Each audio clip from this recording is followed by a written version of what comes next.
하나님 아버지, 우리를 예수 그리스도의, 예수 그리스도의 제자로, 하나님의 자녀로 불러주시니 감사합니다. 예수님을 그리스도라고 고백했던 베드로와 같이 우리가 하나의 믿음을 고백하는 한 성령 안에 한 교회가 되게 하시니 감사합니다. 한 창조주 아버지 하나님과 한 분 중보자 예수 그리스도와 한 성령 하나님께로부터 세례를 받은 그리스도의 한 몸 된 교회가 되게 하시니 감사드리고 우리가 하나의 고백으로서 하나님을 찬양하게 하여 주시옵소서. 말씀 가운데 더 깊이 하나님의 진리와 복음의 은혜를 알게 하시고 주님을 높이고자 하는 그런 마음으로 충만해지게 하여 주시옵소서. 예수님의 이름으로 기도합니다. 로마서 5장 12절부터 21절까지입니다. 로마서 5장 12절부터 21절까지 하나님의 말씀을 같이 읽겠습니다. 그러므로 한 사람으로 말미암아 죄가 세상에 들어오고 죄로 말미암아 사망이 들어왔나니 이와 같이 모든 사람이 죄를 지었으므로 사망이 모든 사람에게 이르렀느니라. 죄가 율법 있기 전에도 세상에 있었으나 율법이 없었을 때에는 죄를 죄로 여기지 아니하였느니라. 그러나 아담으로부터 모세까지 아담의 범죄와 같은 죄를 짓지 아니한 자들까지도 사망이 왕노릇하였나니 아담은 오실 자의 모형이라. 그러나 이 은사는 그 범죄와 같지 아니하니 곧 한 사람의 범죄를 인하여 많은 사람이 죽었은즉 더욱 하나님의 은혜와 또한 한 사람 예수 그리스도의 은혜로 말미암은 선물은 많은 사람에게 넘쳤느니라. 또 이 선물은 범죄한 한 사람으로 말미암은 것과 같지 아니하니 심판은 한 사람으로 말미암아 정죄에 이르렀으나 은사는 많은 범죄로 말미암아 의롭다 하심의 이름이니라. 한 사람의 범죄로 말미암아 사망이 그 한 사람을 통하여 왕노릇하였은즉 더욱 은혜와 의의 선물을 넘치게 받는 자들은 한 분 예수 그리스도를 통하여 생명 안에서 왕노릇하리로다. 그런즉 한 범죄로 많은 사람이 정죄에 이른 것 같이 한 의로운 행위로 말미암아 많은 사람이 의롭다 하심을 받아 생명에 이르렀느니라. 한 사람이 순종하지 아니하므로 많은 사람이 죄인 된 것 같이 한 사람이 순종하심으로 많은 사람이 의인이 되리라. 율법이 들어온 것은 범죄를 더하게 하려 함이라. 그러나 죄가 더한 곳에 은혜가 더욱 넘쳤나니 이는 죄가 사망 안에서 왕노릇한 것 같이 은혜도 또한 의로 말미암아 왕노릇하여 우리 주 예수 그리스도로 말미암아 영생에 이르게 하려 함이라. 아멘. 율법이 들어온 것은 범죄를 더하게 하려 함이라. 그러나 죄가 더한 곳에 은혜가 더욱 넘쳤나니. 오염된 샘 은혜의 폭포수입니다.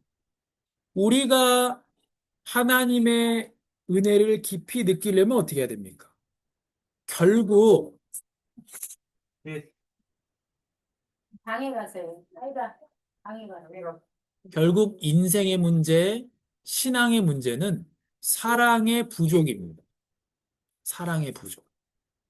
하나님에 대한 사랑의 부족. 사람에 대한 사랑의 부족. 만물에 대한 사랑의 부족.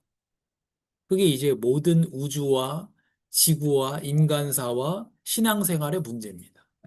누가 문제입니다. 적의 문제입니다. 뭐 돈이 문제입니다. 누구 어떤 사람이 지금 뭐를 망치고 있습니다. 안 그렇습니다. 모든 인간사의 문제는 하나님에 대한 사랑의 부족, 다른 인간에 대한 사랑의 부족. 하나님 창조하신 만물에 대한 사랑의 부족입니다. 거기에 그 사랑이 부족해서 생기는 문제인데 이유를 많이 대죠. 그러나 그렇지 않습니다. 중요한 것은 왜 그럼 덜 사랑하느냐? 왜 덜 사랑하느냐? 은혜가 충만하지 않기 때문에. 우리가 은혜가 충만할 때를 생각해 보세요. 다 퍼줄 수 있는, 다 용서할 수 있는 거죠. 결국은 나의 문제, 성도의 문제는 뭡니까? 은혜로 충만하지 않은 것. 그게 성도의 문제입니다. 은혜를 깊이 느끼려면 어떻게 해야 됩니까? 죄의 깊이를 알아야 됩니다. 왜? 죄의 용서함의 은혜를 깊이 알려면 죄의 비참한 그 구렁텅이의 깊이를 느끼고 알아야 되는 거예요. 그걸 봐야죠. 그래야 그 구덩이를 메우는 하나님의 은혜를 보게 되는 겁니다. 우물에 독약이 떨어졌습니다. 그 우물을 아무도 먹을 수가 없는 거예요. 그 우물을 깨끗하게 하려면 어떻게 해야 되죠? 그 우물에 원래 있었던 물보다 훨씬 더 많은 물을 그 우물에 부어야지 되는 겁니다. 그래서 죄가 더한 곳에 은혜가 넘쳤다. 이게 어떤 말이냐면, 어, 죄가 더한 곳, 죄가 더 많은 곳에 하나님의 은혜가 이 넘치다는 것, 많아진다는 건 단순히 숫자가 많아진다는 거고, 넘친다는 것은 여기 제목처럼 폭포처럼 붓는 것을 얘기합니다. 적은 양의 물이 오염되었을 때 그 물을 깨끗하게 하려면 엄청나게 많은 양의 물이 필요한 것처럼 하나님께서 우리의 죄악을 씻기 위해서 아, 더 엄청난 가치로 예수 그리스도의 십자가와 부활의 가치로 우리에게 쏟아 부으셨습니다. 은혜를. 그럼 그 쏟아 부을 수밖에 없는 오염된 셈이 된 나의 원죄는 도대체 무엇인가?가 오늘의 내용입니다. 한 사람으로 말미암아 죄가 세상에 들어왔습니다.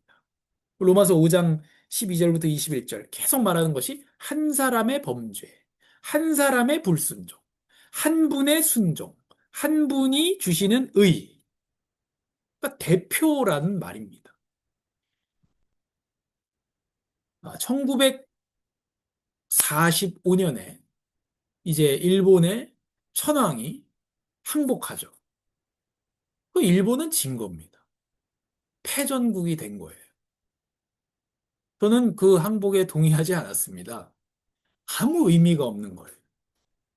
또 나는 50년에 태어나서 그때 나는 존재하지도 않았습니다. 아무 상관이 없는 겁니다. 그냥 패전국이 된 거예요. 왜? 대표인 천황이 무조건 항복한 겁니다. 그래서 아담의 실패가 나는 그때 있지도 않았는데요. 나는 동의하지 않았는데요. 아무 의미가 없는 겁니다. 모두가 아담의 후손이기 때문에 아, 그 대표의 패전이 온 국민의 패전이 되는 것처럼 아담의 범죄가 모든 사람의 범죄가 되는 겁니다. 죄가 전가된 거죠. 그래서 한 사람으로 말미암아 대표 아담. 아담이라는 말의 뜻 자체가 사람입니다. 아담의 이름 자체가 사람이. 김사람, 이사람, 최사람. 사람이에요. 그 이름 자체가. 그래서 우리는 아담의 불순종 때문에 원죄가 온 인류에 퍼졌다고 믿습니다. 이 죄는 사람의 성품 전체가 부패되었다는 것으로. 그러면 어떠한 선도 행하지 않는다는 말입니까? 어떤 면에서 보면 그렇습니다. 약간의 선을 행할 수 있습니다, 인간이. 그러나 그것으로 하나님이 원래 계획하신 것을 이루지 못합니다. 무슨 말이냐면 주님을 높이지 않아요. 내가 착한 일 했어요. 그 착한 일 한 걸로 하나님을 높이지 않는다는 거예요. 그러니까 어, 죄인 거죠. 그래서 이는 모태 속에 있는 조그만 아기까지도 전염되는 유전적 타락이다. 애가 무슨 죄가 있습니까? 다윗은 이렇게 말합니다. 내가 어머니 모태에 나올 때부터 죄인으로 나왔다. 태중에 잉태될 때부터 죄인으로 잉태되었다. 이렇게 말합니다. 그래서 유전적 타락입니다. 아담의 죄책, 죄에 대한 그 어떤 형벌, 죄에 대한 책임이 모든 인간에게 다 전가됩니다.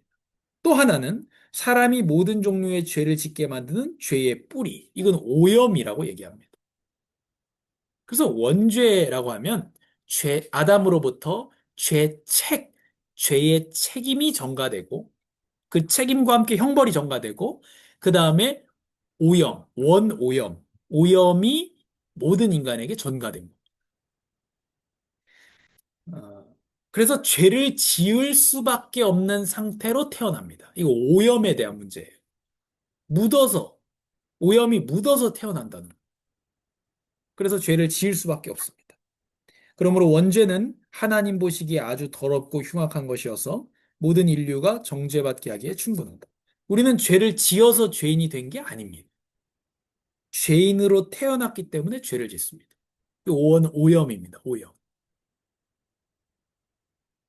물론 내가 오염된 상태로 태어나서 나는 죄를 지을 수밖에 없다. 그러니 하나님은 나를 정죄할 수 없다. 라고 말할 수는 없습니다. 자기 의지로 죄를 짓는 거기 때문에. 그래서 우리의 자기중심, 생각해 보십시오. 결국 자기중심의 문제, 자기애의 문제입니다. 지금 세상은 온통 자기 자신을 사랑해야 된다고 얘기하는데, 자기 자신의 자존감을 채워야 된다고 얘기하거든요. 지금 온통 세상에서 그렇게 얘기합니다. 자기중심, 분노, 음란, 탐욕, 거짓. 이게 뭐죠? 십계명입니다. 하나님에 대한 계명을 우상숭배하게 만드는 자기중심. 너를 위하여 새긴 우상을 만들지 마라. 그 말은 우상을 왜 만듭니까? 나를 위해서. 나를 위해서. 내가 뭐 종교심이 좋아서 뭐 부처님, 모하메드 뭐 믿는 것 같아도 다 나를 위해서 하는 거예요. 교회도 마찬가지고. 하나님에 대한 죄죠. 분노, 살인하지 말라. 음란, 간음하지 말라. 탐욕, 도둑질하지 말라. 거짓 증언하지 말라. 그 이웃의 것을 탐내지 말라. 이건 마음의 문제죠. 이런 내면에 있는 거, 자기중심, 분노, 음란, 탐욕, 거짓은 내 속에 있는 보이지 않는 거죠. 그 탐욕이 눈에 드러난 게 도둑질이죠. 그리고 음란이 드러난 게 간음이죠. 그래서 이런 것들은 어쩌다 하는 실수가 아닙니다. 어쩌다 하는 실수가 아니고 우리 안에 깊이 박힌 원죄의 오염 때문입니다. 그래서 우리가 온 가족 예배 때 그 회개의 기도를 하는 시간이 있습니다. 하나님 앞에 나아가는 기도. 그때 우리가 알지 못하고 지은 죄와 알고 지은 죄를 주님 앞에 회개하는데 단순히 지난 주간에 잘못한 것을 회개하는 게 아닙니다. 단순히 우리가 지난 주간에 잘못한 것을 용서하기 위해서 그리스도께서 십자가 지신 건 아닙니다. 물론 그걸 포함해서 우리가 그 죄와 잘못들을 보고 지난 주간에 우상 숭배한 것들을 보면서 뭘 보는 거예요? 근원을 보는 거예요. 근원. 내가 분노하고 자기중심적이고 음란하고 탐욕하고 거짓을 하고 진리를 추구하지 않고 내 권리와 자유만을 주장할 수밖에 없는 근원을 보는 겁니다. 예수님께서는 혈루증 걸린 여인, 그러니까 그 음부에서 피를 흘리는 여인이 예수님을 만졌을 때에 즉시 그의 혈루 근원이 마르니라 이렇게 말씀했습니다. 즉시 혈루의 병의 근원이 말랐다. 예수님 우리의 죄의 근원을 말리신 분입니다. 그래서 우리는 그것을 회개하고 그리스도께서는 그 근원을 말리시고 은혜의 폭포수로 깨끗하게 하셨습니다. 그런데 나는 예수님을 믿는데 죄가 많은 곳에 은혜가 넘쳤나니 율법이 들어온 것은 범죄를 더하게 하려 함이라. 그러면 율법이 죄를 짓게 한다는 말입니까? 아닙니다. 이 약간 오해할 수 있는 번역으로 돼 있는데 율법이 들어온 것은 범죄를 더하게 하려 한다. 이게 무슨 뜻이냐면 물건을 던지면 안 돼요. 물건을 던지면 안 돼요. 그거는 다 아는 거예요. 양심도 알고 아는 겁니다. 그런데 물건 던지면 안 된다. 써가지고 집에 냉장고에 붙였어요. 그럼 제 아들이 한글 읽을 수 있다 치고 우리 집에 법을 정한 겁니다. 원래 안 되는 거예요, 그거는. 원래 안 되는데 그걸 굳이 법을 만들어서 물건 던지면 안 된다. 냉장고에 붙였어요. 그 다음에 물건 던지면 어떻게 되는 거예요? 이거는 저한테 개기는 거예요. 저와의 관계의 문제예요. 왜냐면 그 법을 정해서 붙인 사람이 저기 때문에. 그래서 어, 간음하지 말라 이런 것들이 뭐 하나님 앞에도 원래도 죄고 그 원래도 죄지만 이런 모든 죄들이 원래 죄지만 하나님이 율법을 주셨기 때문에 명확해지는 거예요. 죄라는 게 명확히 드러나는 거. 그리고 알 수밖에 없는 거고 핑계할 수가 없는 거고 그리고 그걸 알면서도 범죄하는 건 뭐예요? 개기는 거예요. 그래서 이 법을 정한 대상자와의 문제와 싸움이 되는 겁니다. 하나님한테 대드는 거예요. 그래서 이렇게 말하는 겁니다. 그 수많은 율법 중에 하나만 어겨도 다 어긴 것이다. 아니, 이거 너무한 거 아니에요? 왜 하나만 어겨도 다 어긴 거예요? 이 율법 조문의 문제가 아니라니까요. 하나 지켰어, 하나는 안 지켰어가 아니고 율법을 어긴다는 것은 하나님하고의 관계에 문제가 생기는 거예요. 관계에. 하나님한테 개기는 거예요. 내가 사람 죽였습니다. 근데 하나님이 무슨 상관이에요? 하나님의 형상을 내가 죽였기 때문에. 그래서 하나님과의 문제가 돼요. 내가 도둑질한 게 왜 문제가 됩니까? 하나님이 나에게 주신 것에 만족하지 못하고 하나님이 이웃에게 주신 것을 내가 빼앗아 왔기 때문에 하나님의 주권을 인정하지 않는 하나님한테 짓는 죄예요.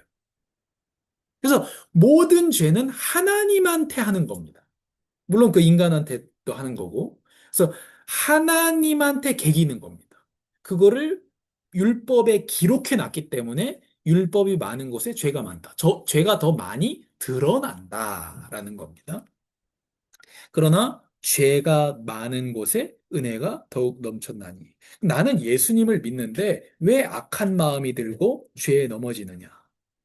원죄의 오염은 우리가 천국 갈 때까지 우리 안에 남아 끊임없이 우리를 괴롭힙니다. 이 싸움의 과정이에요. 우리는 지금 전투하는 교회입니다. 완전한 성화는 이 땅에 없습니다. 완전한 성화가 이 땅에서 가능하다고 믿는 교단도 있습니다. 그게 오순절과 성결교회.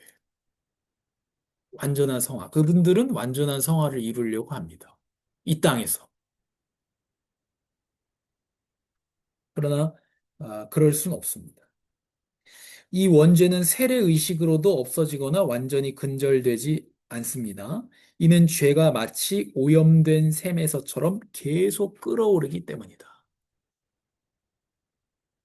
그러므로 낙심하지 말고 날마다 성령님을 의지하여 죄와 싸워야 됩니다. 하나님의 뜻대로 살 수 있도록 주님을 의지하고 내 죄와 싸워야 됩니다.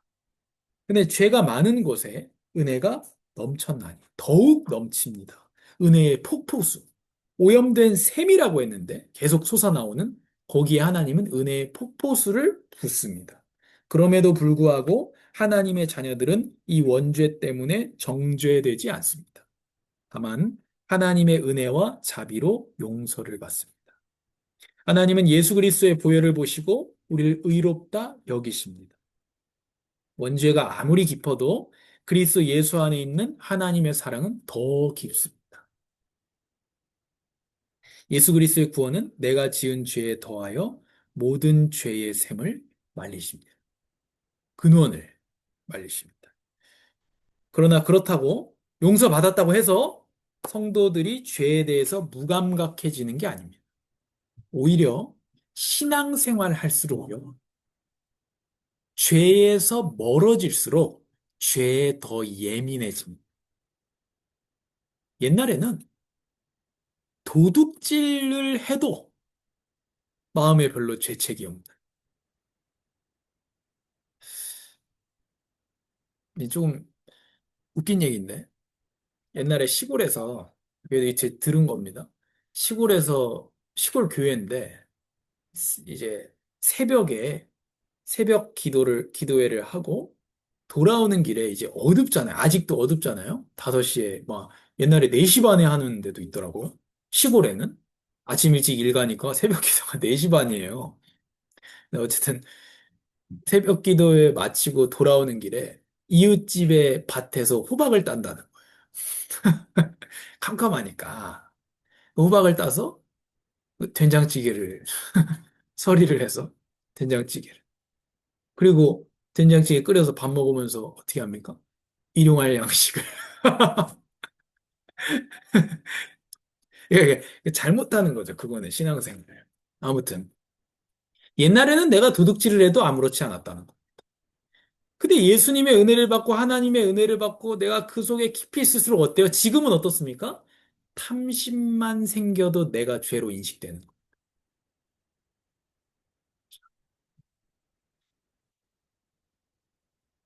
뭐 굴뚝에 들어갔다 나온 아이들 얘기도 있지 않습니까? 한 명은 얼굴이 엉망이고 한 명은 얼굴이 깨끗해요.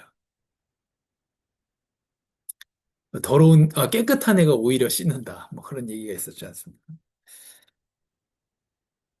더 빛으로 나올수록요, 더 죄에 민감해지는 겁니다. 죄와의 싸움이 계속되는 겁니다. 성도의 삶은 그렇습니다. 그게 너무 고통으로 가지 않고 우리가 기쁨으로 가야 되는 거죠. 잘하고 있다는 겁니다. 그래서 성도는 용서받았다고 해서 죄에 대해서 무감각해지는 게 아니고 오히려 자신들의 본성이 부패한 것을 깨닫고 때때로 신음하면서 이 사망의 몸에서 해방되기를 간절히 바랍니다. 그래서 우리 하이델베르크 교리문답에 나오는 것처럼 성도에게 죽음은 꼭 슬픔만은 아니라는 죄로부터의 해방이 쉰다 그럽니다. 뭐에서 쉽니까? 죄와의 싸움에서 쉽니다. 이 죄랑 이제 싸울 일이 없어요.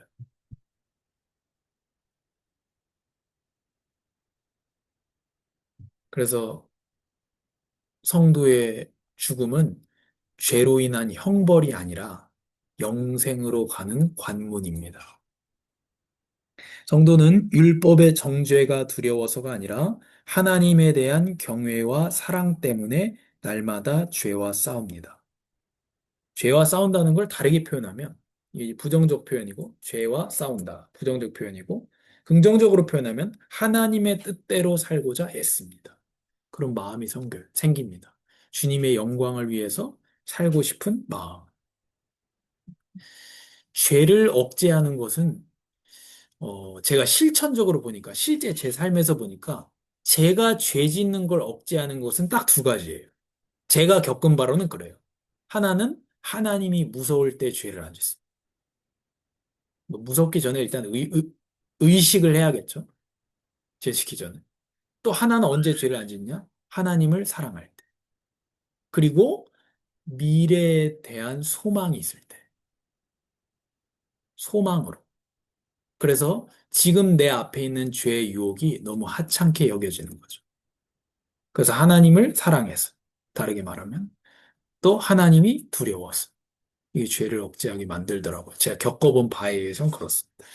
우리가 원죄의 깊이, 아담의 죄책, 대표자 아담의 죄책이 나에게 모든 인류에 전가되었고 그의 오염이 모두에게 전가되어서 죄를 지을 수밖에 없다는 것. 아무도 여기서 벗어날 수가 없는 거죠. 그러나 한 분 예수 그리스도의 순종으로 말미암아 그 한 분의 죽음으로 그 대표자의 승리로 이기게 된 겁니다. 아담은 마귀의 유혹에 넘어갔습니다. 그러나 마태복음 4장에서 예수님은 광야에서 40일 금식 후에 마귀의 유혹에서 승리하셨습니다. 그러니까 아담이 했어야 되고 우리가 했어야 되는데 못한 일을 예수님께서는 완전히 그 시험을 통과하셨습니다. 그리고 하나님께서 우리에게 은혜를 베풀어 주신다는 게 고린도전서 10장 13절 말씀 아주 유명한 구절입니다. 하나님은 감당할 만한 시험을 허락하시고 피할 길을 주신다. 그러니까 어, 힘든 일 생겨도 다 피할 길 열어주신다. 흔히 많이 얘기를 하는 구절인데, 그 영어 성경에 템테이션이라고 돼 있어요. 그 테스트가 아니고 템테이션, 유혹입니다. 그럼 하나님께서 우리에게 감당할 만한 시험을 주는 건 뭡니까? 죄에 대한 싸움에서 감당하고 이기게 하신다. 피할 길을 주신다는 거예요. 그래서 하나님께서 우리가 죄와 싸워 이길 수 있도록 공급하신다는 거예요. 그래서 우리가 이 땅 가운데 영원한 성화는 없지만, 아, 하나님 안에서 날로 자라가고 소망을 가지고 이기고 또 완성을 고대하게 만다. 우리가 잘 안 될 때는 또 완성을 고대하게 되는 그런 아름다운 교회가 되기를 바랍니다. 그래서 은혜의 죄를 알수록 은혜의 보수 더욱 알게 하옵소서. 하나님 아버지 감사합니다. 우리가 오늘 원죄에 대해서 배웠습니다. 우리가 우리의 삶에서 짓는 죄들을 볼 때에 단순히 그것을 회개하는 것을 넘어서서 그렇게 만들 수밖에 없는 죄의 깊이를 보게 하시고 우리 안에 깊이 박혀 있는 뿌리 내린 죄성, 쓴 뿌리를 보게 하여 주시옵소서. 그럼에도 정죄하지 않는 우리가 검은데 희다고 하시는 예수 그리스도 안에서 우리의 죄를 덮어주시고 죄를 간과하셔서 우리가 분명히 검은데 희다고 보시고 분명히 불의한데 의롭다고 하시는 그 은혜에 감사합니다. 죄의 깊이를 알고 또 깨끗하게 하심을 알고 또 우리를 용서하심을 알고 더욱더 폭포수와 같은 은혜를 체험하는 아름다운 교회가 되게 하여 주시옵소서. 예수님의 이름으로 기도합니다. 아멘.